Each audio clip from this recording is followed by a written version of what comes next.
Welcome to the Viking Age podcast. This is the official podcast of the VikingAge.com. My name is Chris Schad. I'm a writer for the Viking Age Zone Coverage and Bring Me the News.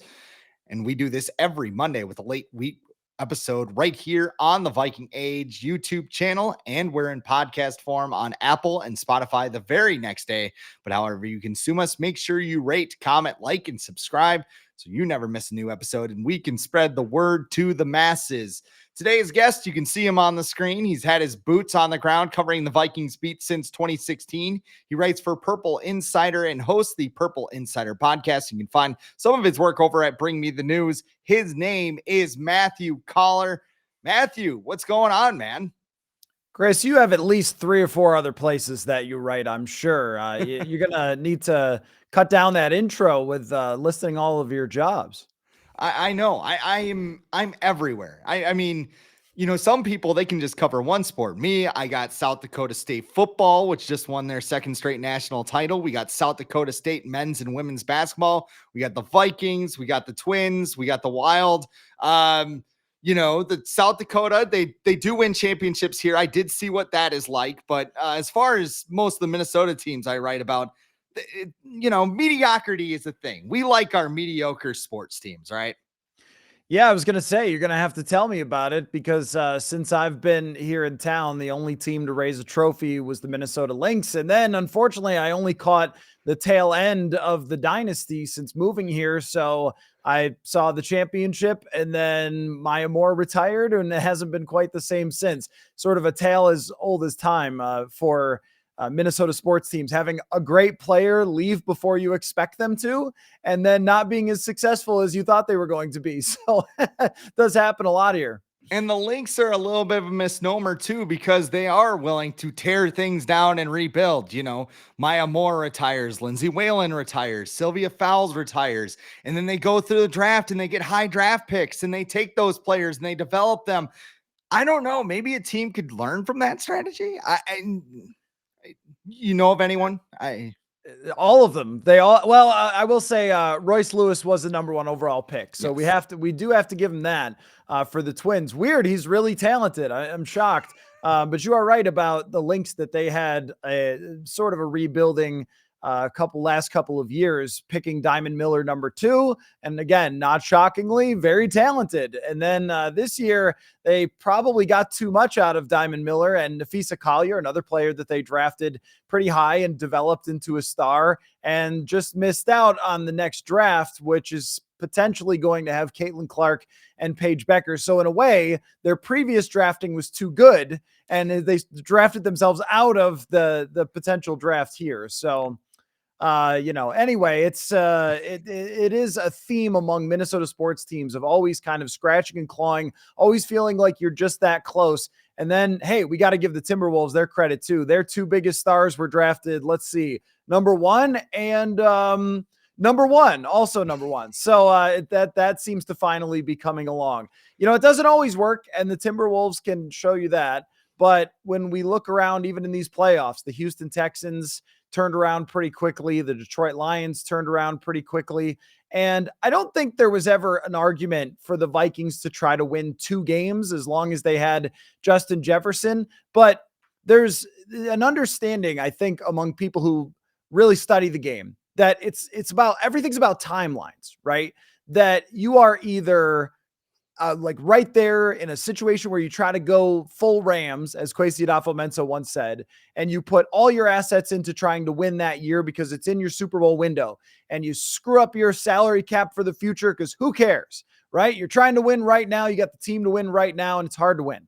And then there are teams that clearly are not going to be in that conversation that do not be honest with themselves, right? They don't help their salary cap. They don't move out assets, and they get stuck in the middle. And that's pretty much what the Vikings have been. And then there are teams who get to a point where they say, all right, we are so far away from a Super Bowl that we have to trade away assets. We have to load up on draft picks, and we have to completely rebuild this thing. That's what a team like the Detroit Lions did. And turns out that it doesn't take forever to rebuild in the NFL. So it is an interesting dynamic that seems to be pervasive, not just with the Vikings, but kind of all teams around these parts. And you mentioned the Vikings. We'll dive right into that right now. We met up a year ago, right after the Super Bowl, and we talked about how important the offseason was. The Vikings had all these assets, Adam Thielen, Dalvin Cook, Eric Kendricks. They had to cut them to create salary cap space, and it was going to be a huge offseason. 1 year later, it seems like we're going into an even bigger offseason. So let's just start out here. How much important is this offseason for this current regime compared to where we were last year?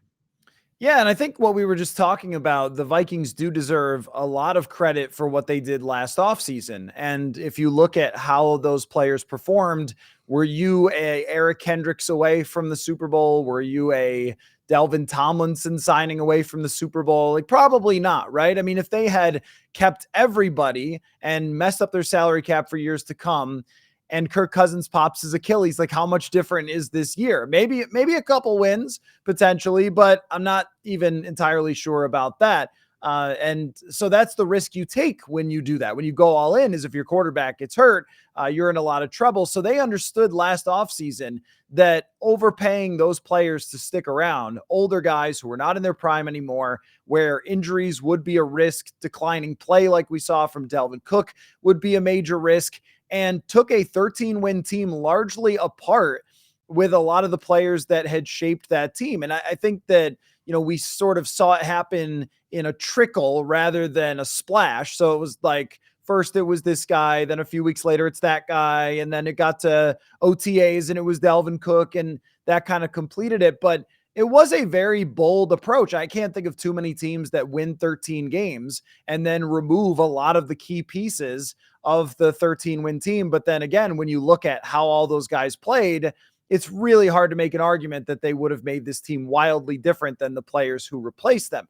So that makes me think that from the start, when Kwesi Adofo-Mensah and Kevin O'Connell got here, that they had already planned that was already what they knew they were going to have to do. So now my question for this offseason is, where did this exist in the plan? It seems like it existed as the year to draft a quarterback, but how much did Kirk Cousins play under Kevin O'Connell? How much did Kirk Cousins' likability increasing tenfold over the last 2 years? How much do those things play in? Because everything else pointed to the plan to be moving on this year, including not extending him after last season. Again, a bold thing to do. A guy wins 13 games and you don't extend him, but it ends up looking good now because they have flexibility. So your question was, how important is the offseason? I mean, it will shape the future of the franchise for many years to come. I mean, if they sign Cousins, that's one path. If they draft a quarterback, then everything rests on the success or failure of that quarterback. And that means people's job security. It means future of the franchise, how you can build, where you can be. When you have a quarterback decision to make, these things, they change the history of the NFL. I mean, think about, I was just watching a playoff game with Drew Brees for the Saints, and I thought, the Miami Dolphins decided to sign Dante Culpepper instead of Drew Brees once upon a time. And boy, it sent those two franchises in different directions, right? So we are on the precipice of one of those types of moments for this team. Yeah, and I was going to ask personally if you had heard that Kirk Cousins was a free agent, because I mean, it's kind of a well-kept secret. It seemed to have made its way to you, so I won't go that far. But with Kirk Cousins, it seems like 2 years ago, like you mentioned, the Vikings' plan was to move on to him. They sat down for a contract negotiation. Kirk wanted more money into 2025. The Vikings apparently said no, and it just seemed like this was the end of the year. It even felt that way, like in training camp. Like everybody was kind of like, all right, this is it with Kirk, last ride, here we go. And then he gets hurt in that Packers game and things change. What do you think has been the biggest change for Kirk Cousins since he went down with that injury that could make the Vikings want to keep him? Yeah, it's kind of funny how things work, right? Like how our impressions are shaped. And with Kirk Cousins, nobody was a bigger winner than Kirk Cousins watching Josh Dobbs quickly burn out after a hot start and Nick Mullins throw 11 interceptions or whatever it was in a couple of games. I mean, that's not the exact number, but it was a lot. And like, as you're watching, you're thinking, man, these games are close. Mullins throws a pick at the end of the Lions game, actually the end of both Lions games. He throws a couple picks against Cincinnati. Like, there could have been 3 wins if you didn't throw those interceptions. And also, the last time you saw Kirk Cousins, he played 2 spectacular games in a row and really seemed to be cooking with that offense and an offensive line that was blocking for him effectively, maybe for the first time since he's been here on a consistent basis. And the imagination runs wild. Like, he won those games without even Justin Jefferson, and what could it have been, and so forth. And I think that has greatly influenced the way that a lot of people see this decision, but maybe potentially even the team, the coach, the owners. Like, that stuff matters. I mean, I guess would like to think like, no, they're cold and calculated and none of this stuff happens. And no, it does though. I mean, it's kind of like how everybody's draft evaluation should have probably been set on Michael Penix before he played in the college playoff. And if he had lost to Texas, he might have been drafted higher. And the league would say, no, we would never, but they would. And we've seen that happen before where, the certain events are a tipping point for a team to make a decision. So if the Vikings do bring Kirk Cousins back, we're really going to look at San Francisco and Green Bay in those 2 games and say that's where it happened. Not only that, but I think Netflix is a part of this as well, that the documentary taking people behind the scenes. I think that Kirk Cousins' relationship with Kevin O'Connell and the way that O'Connell has empowered him in a lot of ways. And also, he was our media good guy of the year this year, more, I think, comfortable and open than he's been before. And I think that's directly connected to the coach, to the response from fans, which has changed quite a bit since the Mike Zimmer era. And all those things combined make it still possible that Kirk Cousins could be here, despite everything beforehand looking like it was shaping up for this to be the last year of Kirk Cousins. But, by the same token, everything really did shape up this way. And the general manager had a plan. And I imagine the general manager also has a price that he will not go above and that the Wilfs won't go above. And I think Kirk Cousins has a price that he won't go below. And Kirk Cousins saying to us at the end of the year, it's not about the dollars, but what the dollars represent, I thought sound like something that maybe Wu-Tang Clan wrote, but it was, really true though, right? I mean, sure, Kirk Cousins doesn't need to put more money in his pocket, but if you're going to say I should take 15 million more than Daniel Jones, then the answer is absolutely no. And he also said the league needs quarterbacks, and he's right. Look around, look at the landscape. How many teams would be interested in a slightly used Kirk Cousins to be the final piece? So there is many, many dynamics at play here with this decision. And as of right now, we really have no idea which way it's going to go. I like what you mentioned with the Wu-Tang Clan, because as soon as I heard that quote, I felt like it was like the lead to a Kirko Chains album. Just like you got the picture of him shirtless with the chains, and you have that up there. Like, it's not about the dollars, it's about what they represent. I got a chain on my neck. I make defenses repent. It's my John Cena thugonomics degree coming into play there. But wow. You mentioned something else about how certain events kind of shape things. And I've been thinking about this all week when it comes to the Kirk Cousins decision, because on Monday we had the great Kirk Cousins debate of 2024. And I brought up the point that maybe this front office and this ownership kind of failed them by not committing to this whole rebuild thing sooner. Because if you go back to 2022, we alluded to it a little bit. You had Thielen, you had Kendricks, you had Cook, you had all these guys that still had some value. You weren't going to get first round picks for them like Madden, but maybe you add a 3rd round pick. Maybe it's a 5th round. Maybe you get a 7th round pick in there, and you build draft capital for a class that has been salivated on by several draft scouts for the past year and a half now. You keep Kirk Cousins, you sign him to the same deal. You bring the main pieces of this team back. Maybe you win 7 and 8 games, but you're in the hunt, which seems to be the Wolves' ultimate goal. And if that happens, you have a higher draft pick in last year's draft. Hey, this Anthony Richardson guy looks pretty good. Hey, Arizona, would you like the 8th overall pick and, some loose change here? And they would say, absolutely. So you take Anthony Richardson, Josh Dobbs, Nick Mullins, and Jaron Hall, preferably never happened. Maybe you have Puka Nacua instead of Jordan Addison. And this decision is a lot easier, because either you keep Kirk with a better supporting cast that is cheaper, or you turn the keys over to Anthony Richardson or whomever the Vikings liked. So my question for you is, did Vikings ownership kind of fail Kirk Cousins in that moment, or did they do the right thing by pushing ahead, kind of going with the Mike Zimmer was the problem tour and trying to win those games in 2022? Yeah, that's a tough one because when you win 13 games and you have the Buffalo game, the Indianapolis comeback, things like that, and Kevin O'Connell getting instant credibility as a head coach within that locker room, I think that those things are valuable. We can't just say, well, it didn't matter at all. But was it worth it versus did it matter are two different conversations. Was it worth it to be I don't like using the word fraudulent, but I would say a bit of a smoke and mirrors type of team that had a negative point differential, was probably more like a 9-8 type of team with what they put out there. And hey, look, again, if they hire Brian Flores at that point to be the defensive coordinator, maybe it's not a 9-8 team, but that's what it was. And as far as their caliber of strength, and then you lose to a pretty mediocre, what was it, 9-7-1 New York Giants team.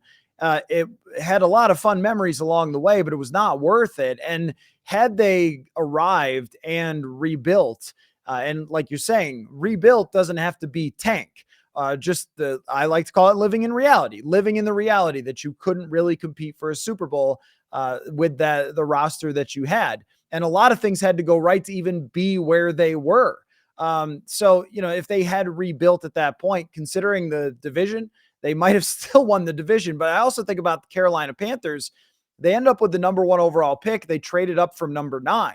It was not unreachable to get to the top of that draft. And I think they tacked on just one extra first and a player, which, I don't know if the Vikings could have beaten that offer or how much it would have impacted them. But you start the wheels turning, or maybe, they draft an edge rusher at the top and wait until this year to make the draft pick and continue a slower type of approach. I mean, there's a lot of different things you could say, well, they should have done this or they should have done that. I was in favor of moving on from the group of players who hadn't achieved much since 2017 and bringing in all new roster and so forth. And they waited one extra year to do it. And honestly, I mean, if they end up with their quarterback and they have oodles of cap space by 2025 and build around the foundational pieces like Jordan Addison, Josh Metellus, Cam Bynum, Christian Darrisaw, younger players who are going to be here for a while, and of course, Justin Jefferson, then this will have worked out brilliantly. I mean, it will work out exactly the way that it was plotted out. I think concern would be that if they get too excited about how Kirk Cousins was playing against San Francisco and Green Bay and they bring him back, regardless of the price, because the price is going to be high no matter what. Baker Mayfield has a $1.7 million cap hit this year. It's not going to be that. It's going to be something big. And then the pressure is on for everybody to win. And I am reminded of other seasons such as 2018 and 2021, where you go into the season saying, if you aren't in the NFC Championship, then you have failed and you're probably fired. And I don't know if the front office is ready to do that when you look at a defense that probably needs about 7 starters. Yeah, I don't know where this team goes, and that's part of my problem. We'll get to that in a little bit, but a lot of people are sitting here saying, well, you just bring Kirk back and then you draft a first round quarterback. Okay, do you not realize that the head of the negotiating table, Mike McCartney, also realizes this and might put, hey, we want guaranteed money in 2025, or we want a no trade clause or something like that. And even then, like there's not a direction with this team. Like, if the Vikings were to go with a rookie quarterback, would they be completely screwed? Or if they don't go with Kirk, who are some options that are like legitimate? I mean, there's a Russell Wilson rumor out there right now. I'm sure there's some other quarterbacks that would be available. Who would fit this team as constructed right now? Yeah, that's a good question. I also love that Mike McCartney is some sort of like superhero / supervillain in Minnesota. It just he's just a regular agent, but he's very good at his job, and he has gotten his client a lot. And you make a great point about drafting a first round quarterback. If you were the Packers and you were competing for Super Bowls with Aaron Rodgers, developing a quarterback, that's quite different than a team that's stumbled around in the middle and is trying to do the same thing. because Brian Gutekunst knew that he was going to have job security, and so did Matt LaFleur, because Aaron Rodgers was going to win 13 games for them. And then as soon as Rodgers fell off, they had their plan. That's not what you have here. What you have here is a massive body of work of not going deep in the playoffs. Baker Mayfield now has more home playoff wins in his career than Kirk Cousins does. There's not a lot of success there from a team perspective. From an individual perspective, Kirk Cousins has been the best possible version of himself and put up really great numbers, but that doesn't mean that it works for the franchise at that moment, which circles back to timelines, right? Even having the right quarterback at the right timeline. That's why Detroit moved on from Stafford, not because he's terrible, but because it didn't fit their timeline. I know it's a little bit of a tangent here, but those things make a difference. And if they were going to try to draft a first-round quarterback, if I'm Cousins, I'm like, so we're not going to try to win? And I believe Kirk Cousins said when he was asked about where he wanted to go, he said the first thing has to be winning. And I guess if I'm Mike McCartney, I'm sitting down at the table with the Vikings and saying, here's your roster. I've circled all the holes in red pen, and I see a lot of red pen. Explain to me how we're going to win, because there's other teams that have a better case for that want Kirk Cousins. So even from his perspective, I don't think this is a great fit. But to your point, I mean, there's Baker Mayfield is an example. There's always some guys who have been starting quarterbacks in the league that could be just in case quarterbacks. Personally, I think it's fine if a rookie comes in and starts. I mean, Michael Penix has played a ton of football. Let's say it's him. And let's say there are stumbles along the way. Well, that's okay. I mean, earlier this year, and I know he's not a rookie, but a first-year starter, Jordan Love, he ran into some problems in the middle of the year, especially the first time he saw Brian Flores' defense. Do you think that Green Bay feels sad about that right now? Like even CJ Stroud, like he got injured in the middle of the year, and he's gotten beat up at times, and he's had losses at times, and he's fought through it. So there's always going to be a risk that the rookie's not ready to play, or the rookie is bad, or whatever. Like bad things can happen when you sign a free agent, or when you bring back Kirk, or whatever. Bad things can always happen. But as far as the odds play, I think that it's better to bring in the rookie and let him play, let him work through those things, give him everything you possibly can with receivers, offensive line, which they already have in place, and then see what happens. And if he doesn't succeed, that's where you have to have like a Jacoby Brissett or a Marcus Mariota or somebody like that who is on hand, because as you said, like they're not a team that just wants to completely fall apart and win 4 games or something like that. But I would be completely fine with letting a rookie just step in and see what happens. One idea that you could bring a rookie in for is just be like, hey, do you see 18 over there? He's really good. You might have heard of him. His name is Justin Jefferson, and we think you should throw the ball to him like a lot. I logged on to Twitter this morning, or X, or whatever you want to call it, and there was a lot of talk about trading Justin Jefferson this morning. First of all, this is what happens when you don't make the playoffs. Like people just kind of get bored and they go, so what can we do here? What if we traded Justin Jefferson? Ducks.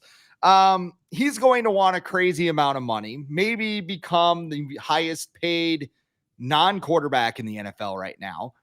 What should the Vikings do here? Like, is trading him like a knee-jerk move, or do you use those picks to rebuild this roster that has a whole bunch of holes? Like, what do you do here with Justin Jefferson? Yeah, for me, this is the easiest decision in the world. You put down a contract that Justin Jefferson wants to sign, and he puts his name on it, and then we all go forward with our lives. I mean, there's just no universe where I would trade one of the greatest players in the world, because here's the thing about that. Like, draft picks are great. I remember the Vikings using some of their draft picks on Laquan Treadwell and Mike Hughes and et cetera. So those don't always work out. But we're not talking about a Herschel Walker trade. We're not talking about someone who lacks value and robbed the other team. We're talking about one of the most valuable position players in the NFL, somebody that played half the season and ended up with 1,000 yards, a guy who put them in position to potentially win a couple games with Nick Mullins, who is a very borderline NFL quarterback. I mean, I see the XFL and the USFL restarted. I mean, would you be shocked if Nick Mullins ends up there? And that's no disrespect. This guy has made every bit of an NFL career out of his talent that he possibly could, and super professional player. So I have the utmost respect for him. But that guy threw for 400 yards twice because Justin Jefferson, period. And, I think that what he does, everything is about what you can make out of your quarterback, right? If you go back to 2015, every team to make the Super Bowl is a top 5 expected points added passing team. I think except the Bengals may have been 7th or 8th or something. But there's like one team that's not, and they were still great. And that's the league. Like, who passes better wins more games. And you have to have all those other things for sure. You can't have the worst defense in the world and so forth if you're going to really compete for a championship. But who supports their quarterback best usually wins. And I mean, you don't have to look far for that.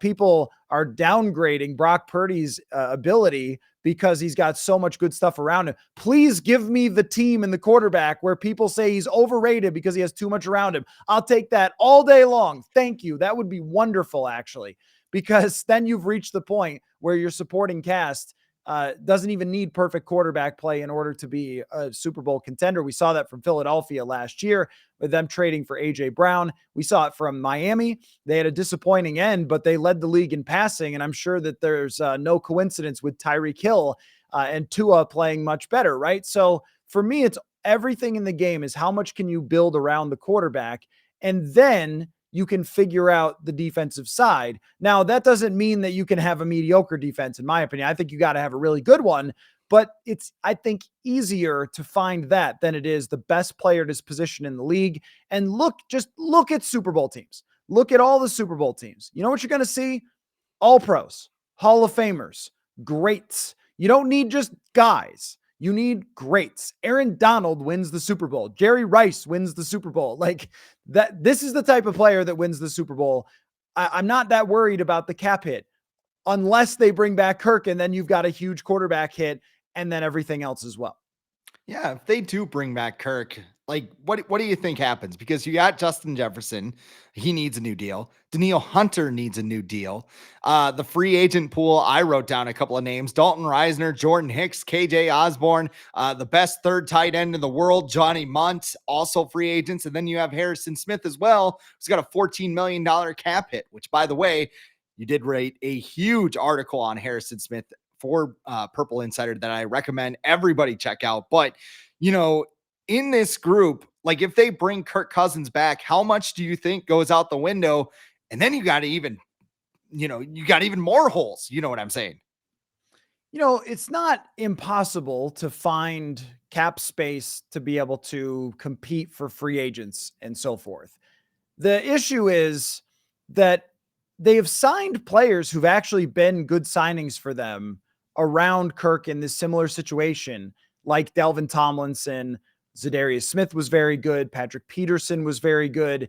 But how often is one signing the difference between, or two signings, the difference between not making the Super Bowl and making the Super Bowl, right? So all those guys that they were able to bring in, Delvin Tomlinson's a great player, and they ranked 27th in defense or something, right? I mean, because it's on the defensive side, it's about your weaknesses.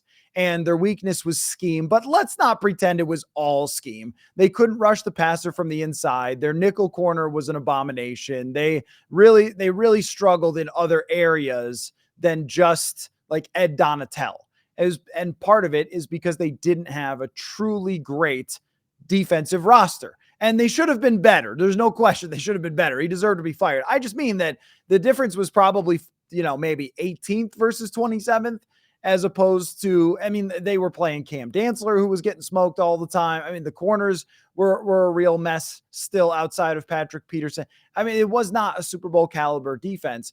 And that's kind of the point, right? Is so you can bring back Kirk and you can extend Jefferson, you can kick money down the road, and you can go into free agency saying, we're going to put a ton of money into these free agents. But how many of them could truly swing the fate of the defense, the fate of the franchise, right?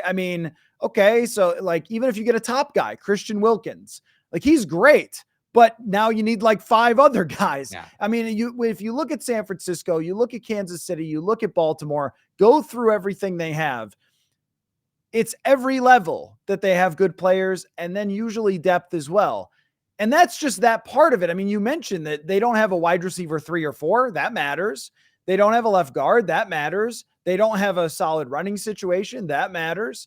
And so they could spend and spend and spend and spend in the offseason. But also remember Marcus Davenport? I mean, not all signings work out. How about Von Miller in Buffalo? It's been a total disaster. If you make one of those big signings that don't work, then what, right? So there's a lot of pitfalls to trying to do the all in, and we're just going to spend on everybody. And historically, that's usually been a terrible plan for teams. It usually blows up in their face.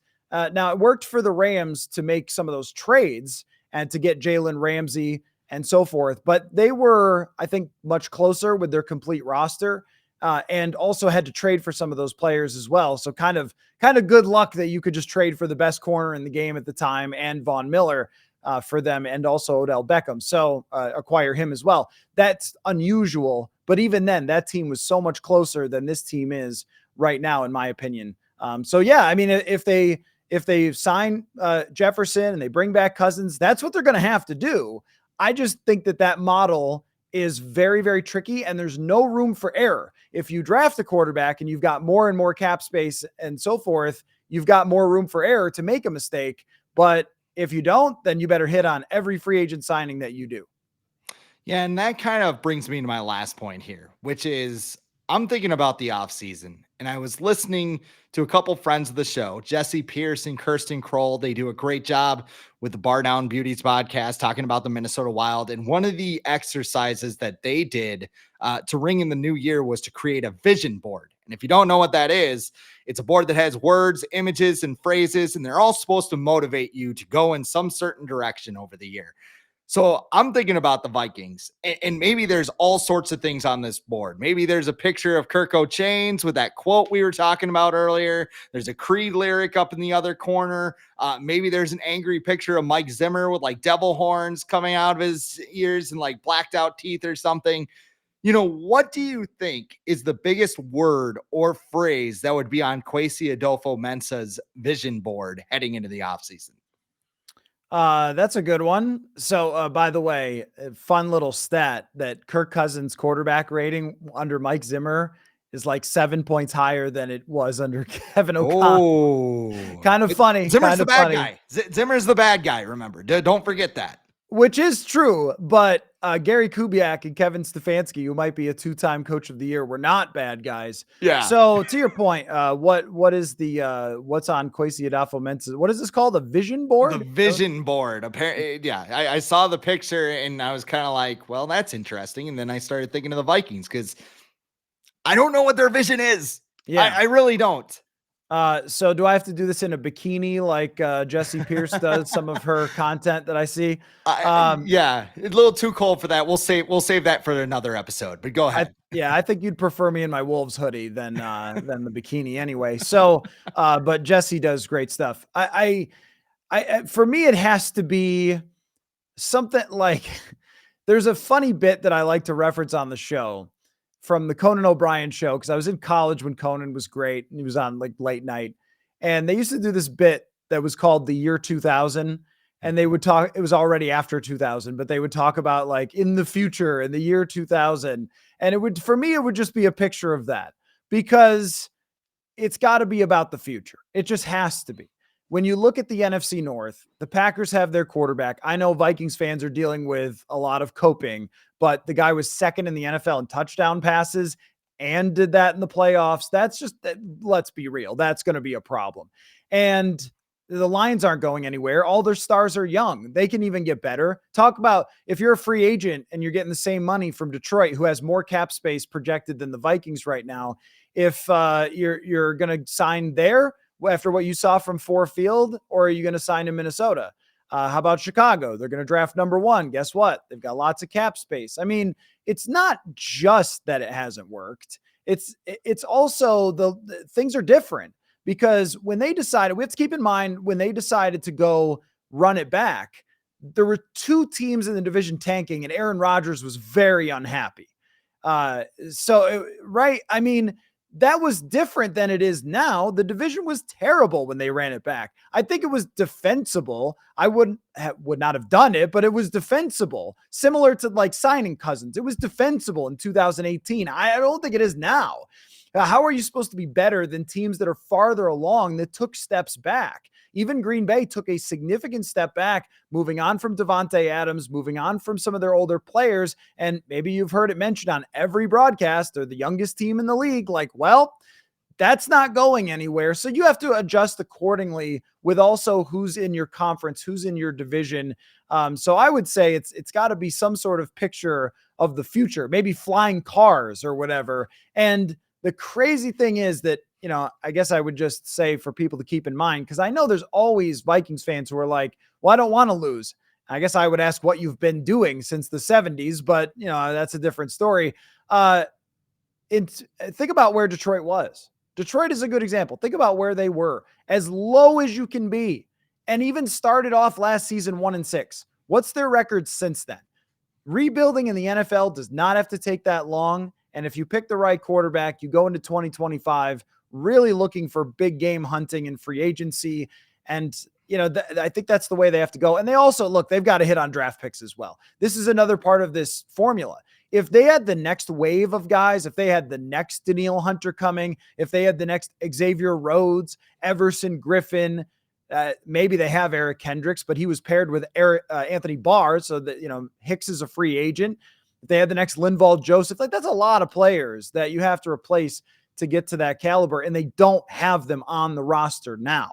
So the only way to get them is by drafting and then being able to spend, and it's hard to spend when you have the quarterback. So it all kind of comes back there. So I guess I would say that it should be all about the future. And one more thing I would add is I think that Vikings fans are largely ready for this, that they've been through this and they tried the new coach thing and it worked for a minute until it didn't. Like, they started out 8-1. What are they since?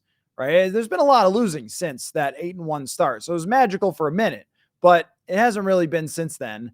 And it's kind of gone right back to how it was. There's got to be severe boredom. And so when we talk about, well, the Wilfs want to fill the stadium, you're going to fill the stadium either way.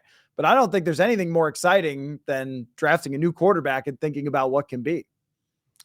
I will speak here as someone who has been a Vikings fan since I was 6 years old when I saw Randy Moss catching deep touchdowns, which is an exact reason why I probably couldn't do what you do, because my fan hat just, I can't take it off. It's a flaw of mine, but I'm a good writer. I just, Vikings training camp and even watching a game in the press box, it might, a couple of white knuckle moments.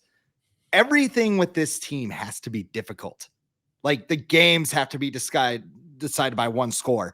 Every Kwesi presser sounds like it's a physics lecture about timelines and time horizons. And what if I told you there was a world there where you could compete and rebuild at the same time? And meanwhile, in Detroit, we got Dan Campbell, who's mesmerized by the frickin' wave, and they're winning division titles.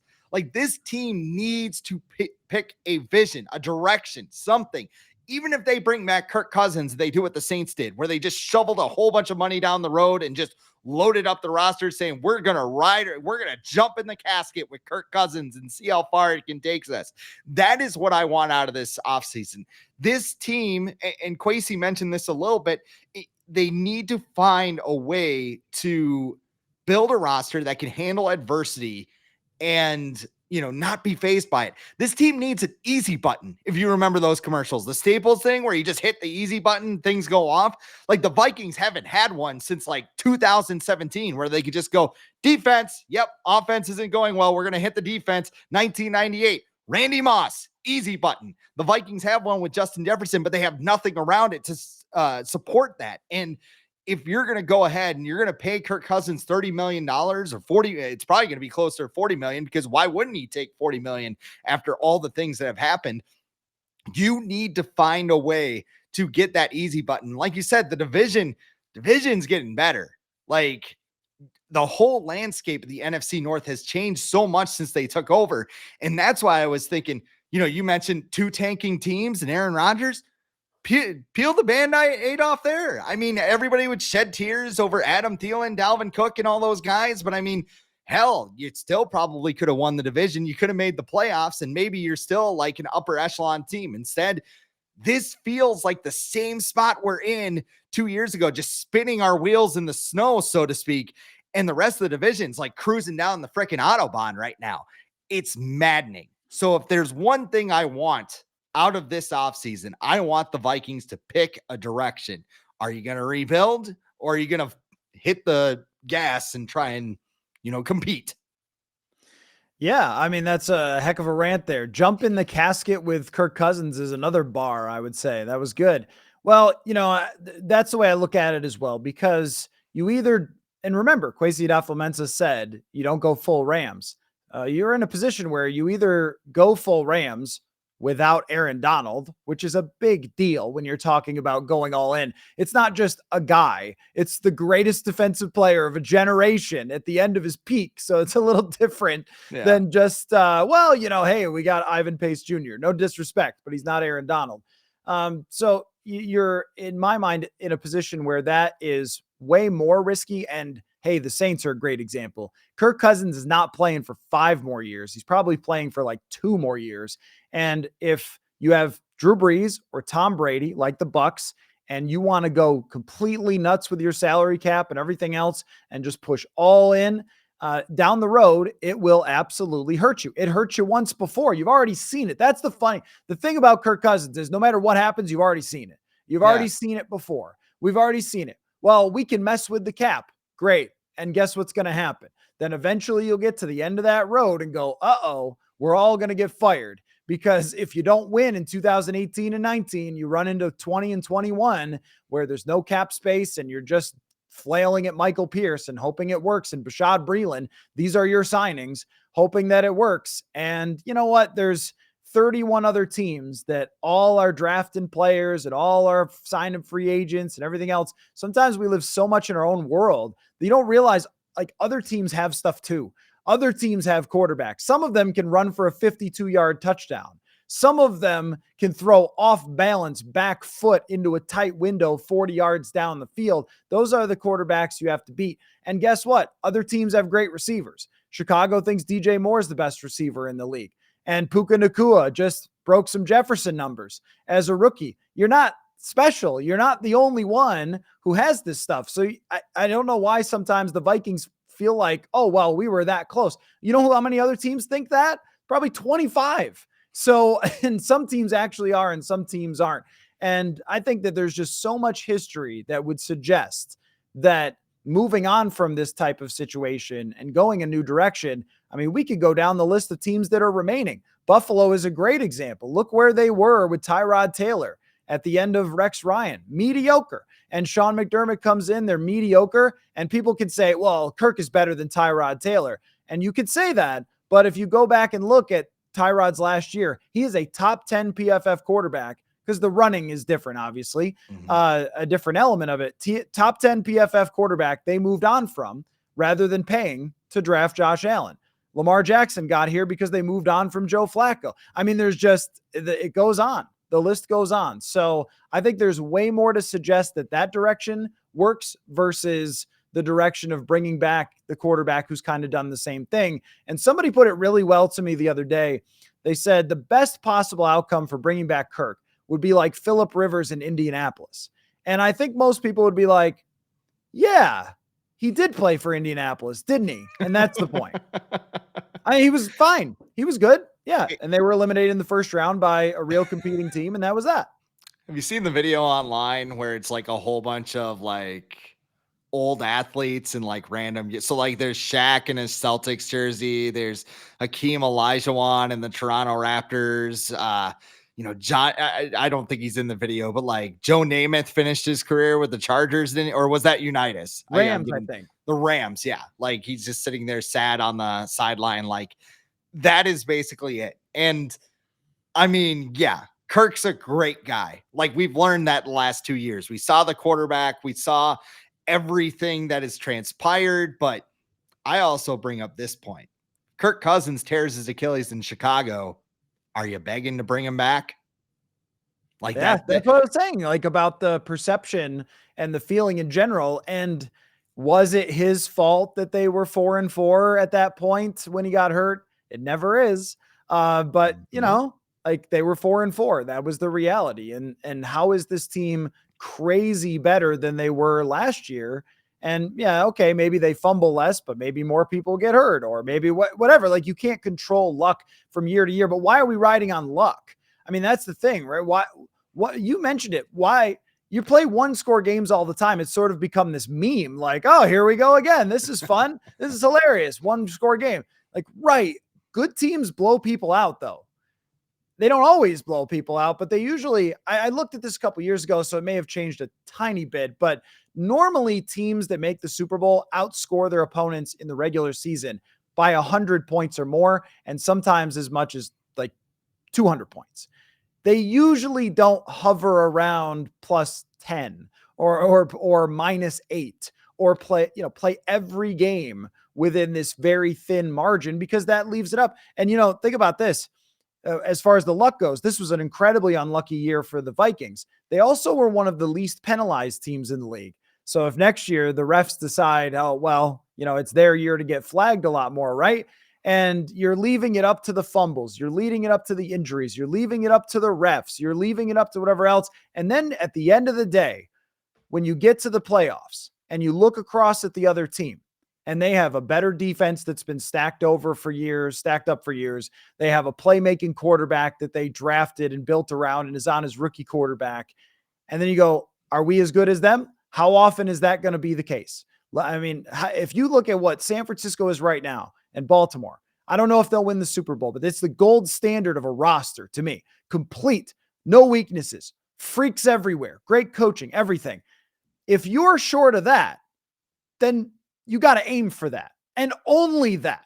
Not, hey, what if we sign Brian Burns to replace Hunter and sign a corner that is cheap, but we're going to argue that he's actually good? Like, hey, I like Byron Murphy, not a difference maker, right? They gave him a decent amount of money. Davenport. Those are the types of things you have to do. You have to make those arguments. While the other team has just this unbelievable stacked team, and you're going to make the case that you're beating them, maybe 2 out of 10 times, but most of the time you're going to get eliminated there. So in my mind, if you're Kwesi Adofo-Mensah, why did you come here? Did you come here to be a taller Rick Spielman, or a more educated, I guess, Rick Spielman? Yeah. Or did you come here to be your own guy? And I guess whether the ownership wants to let him do that or not, I'm not assuming that he doesn't want Kirk back. I'm just saying, why would you do the same thing as the last guy who got fired? No, actually, we're going to